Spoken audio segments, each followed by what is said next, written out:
Welcome to Co-op Guild, this is Steve with a review for Phantom Epoch. Quick disclaimer, we were sent a review copy of this game.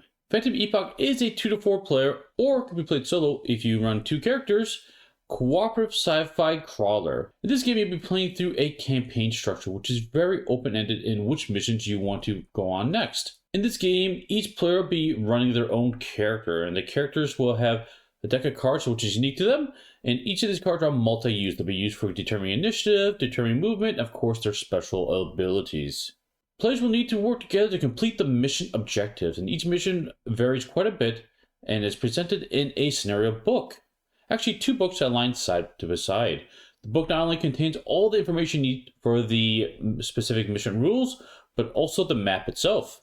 Players will be determining which cards you want to play on their turn, which add up to their initiative value, and what actions they can do.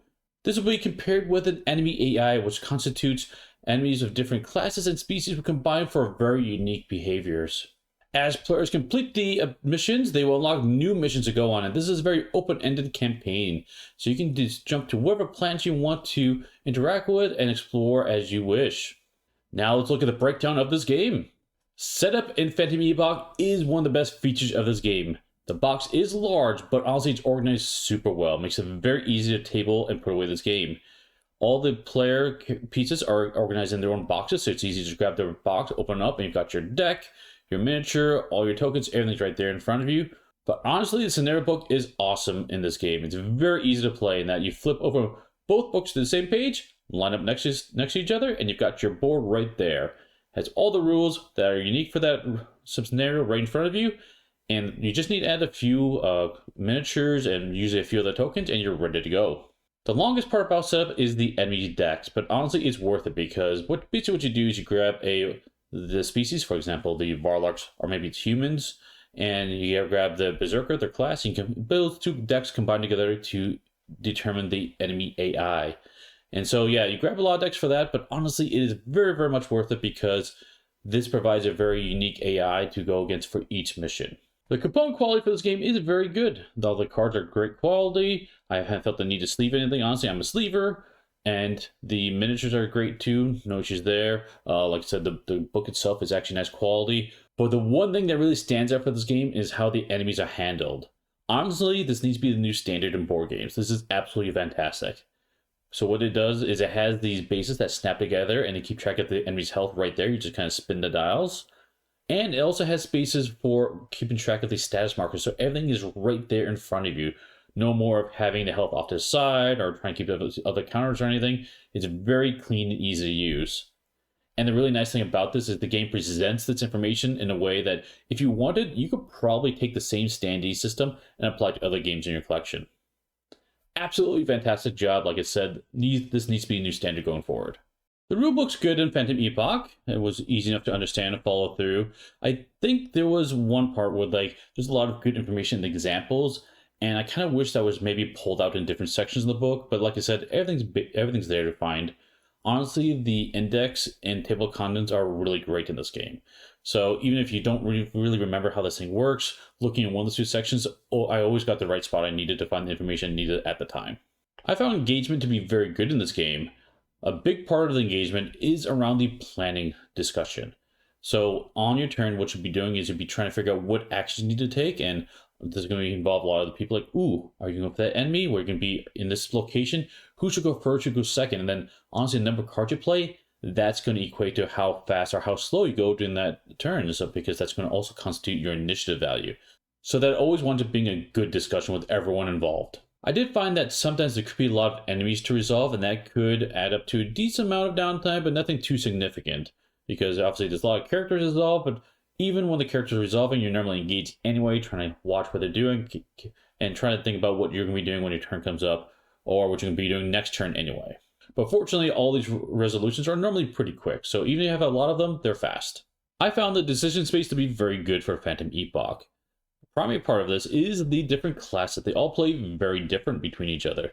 The healer, of course, will run around support to heal people. There's a warrior that could defend people and get close and personal, right? You have a rogue who can be very sneaky and stuff. So they all stand very differently amongst each other. And that's not even mentioning the advanced classes, which Honestly, it's probably the best part of the classes when you get to that advanced level because you have so many more options and the builds become much more interesting. That is one slight downside to the game because those advanced classes add so much to the game, and because this is like an open campaign, you can kind of go or do what you want. You might not come across them right away. It might take a little bit to get to that.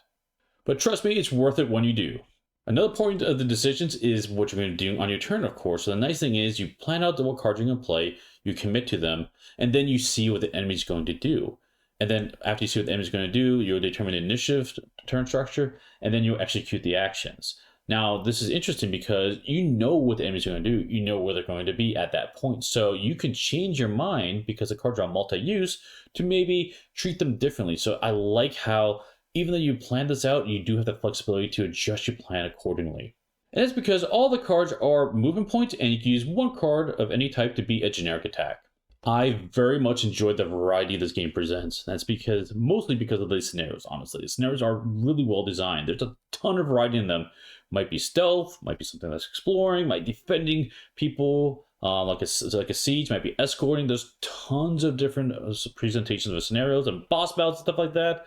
Just a really well done design. The enemies themselves have a lot of variety too because you combine different enemy types. You might see like a human class versus a slink class, and you might kind of get an idea of what they kind of do. But when you combine them in like a slink with an archer or a human with an archer, well, that's going to be a different combination. So you are constantly seeing new, fresh presentations of different enemies and behaviors that you do have to try to figure out how to counteract and deal with.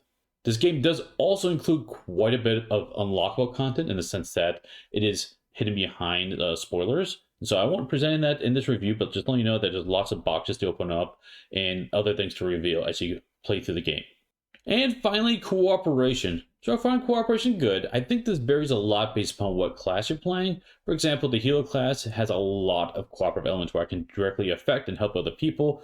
But other classes like the rogue, maybe not so helpful with others, but that makes sense based upon their class. I think most of the cooperation comes from when you reveal those enemy cards and see what they're going to do. At that point, you say, oh, I'm going to be attacked. Well, let me come try to protect you, or maybe I'll try to eliminate the enemy before he gets to you, or maybe I'll try to provide a status effect to them to try to help you out. So there's a lot of cooperation from that standpoint. And now on to my final thoughts for Phantom Epoch. So Phantom Epoch is definitely inspired by Gloomhaven. You can see a lot of different parallels in that game, but honestly, I do like Phantom Epoch better. And I say that because of a couple of things. One big thing is in Gloomhaven, I know it's a fun puzzle when you lose cards as you're playing through the game, but this one, you don't lose cards. I like that a lot better because I work hard for those cards. I want to use them. It's fun for me to leverage that, and I prefer it in this fashion. The other thing that does stand out for me is the lack of synchronized swimming. And what do I mean by that? And a lot of times in these games, you have all the enemies, no matter where they're in the room, of one type, they all will do the same thing. They all are synchronized together. And this one is nice that you flip over one card, but the card has different activations for each enemy, which is really great. It might be like the red berserker might run close and attack someone. The blue berserker might go shield or something. And it's really nice how it's presented. So it's not synchronized. It makes it a much more interesting game, much more lifelike and real in that sense. Now, one thing that will probably be a deal breaker for some people is how you approach the fumble dice in this game. In this game, you'll be playing cards and oftentimes you'll be rolling dice to do a modifier on top of your damage. And one of the results on that is the fumble. And the fumble is simply a miss. Now, the kicker about the fumble, though, is if you have multiple attacks that turn, which is more likely for some characters than others, but it's definitely a possibility. If you're the first time you roll a fumble on your turn, the rest of the attacks automatically miss, so you don't even roll for them. Now, this does work for both players and enemies, so it's really great when enemies do it, right? But it doesn't feel so good when players do it. So I do think that would be a big impact on your enjoyment of this game. I will say from my preference, I felt like a lot of the hidden information in this game, the reveals, weren't really necessary. Actually, I would prefer that just presented to me because then I'd be more motivated, more excited to get those points. When I was playing through the game, I was unlocking things and it was cool to see them at the time, but I wasn't really knowing what I was getting into, for example. I will say for the story, it kind of feels similar in that regard in that a lot of it is kind of hidden. You kind of revealing bits and pieces as you go. And the fact you can jump around the campaign means you'll get a piece here and a piece there. And if you stick along the same storyline, you'll probably get a better picture as you're not jumping around too much. But I did find it a little difficult to follow at times. But this is a game I've been playing with my son. We've got through basically half of it. We've seen most of the content in the game at this point. All the boss battles have been really fun. The variety of missions have been great. We've been leveling up our characters a lot of different ways. I just really like how it's very easy for me to set up this game, play it, and put it away. Finding a crawler that does that as good as Phantom Epoch is a very difficult thing to find in this hobby. If you're looking for a sci-fi dungeon crawler that will actually hit the table, this one is a great choice. If you have any questions on anything I discuss here, drop a comment in the YouTube section below. I'll do my best to answer them. And thanks for watching. We'll see you next time at the guild. Bye-bye.